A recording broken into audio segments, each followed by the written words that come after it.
என்ன ஒரு விஷயம் பண்ணாலும் ஒரே இழுபறியாவே இருந்தா என்னதான் பண்றது? ஏதாவது ஒரு விஷயமா சிம்பிளா, ஈஸியா முடியுதா? எல்லாமே போராடி தான் பெற வேண்டியதா இருக்கு. கால் வைக்கிற இடம் ஃபுல்லா கண்ணி வெடியா இருக்குன்றத தாண்டி, கால் வைக்கிற இடம் ஃபுல்லா அணுகுண்டு பாமா இருக்கு. எதையாவது பண்ணி வாழ்க்கையில உருப்படுவோம் அப்படின்னு பார்த்தா, இது மாரி போற இடம் ஃபுல்லா இது மாரி தடங்கலா இருந்தா என்னதான் பண்றது?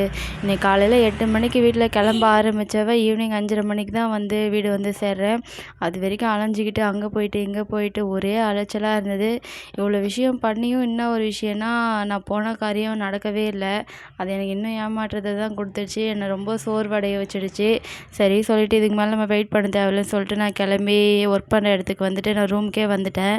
அப்புறம் ரூமுக்கு பார்த்தா, நான் 4 நாளுக்கு முன்னாடி வச்சுட்டு போன சப்போட்டா காய் நல்லா பழுத்து ஜூஸியா இருந்தது.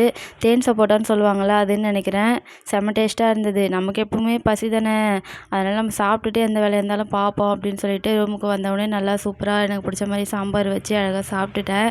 சாப்பிட்டதுக்கப்புறம் தான் இனிமே தான் என்ன பண்ணுறதுன்றத யோசிக்கணும்.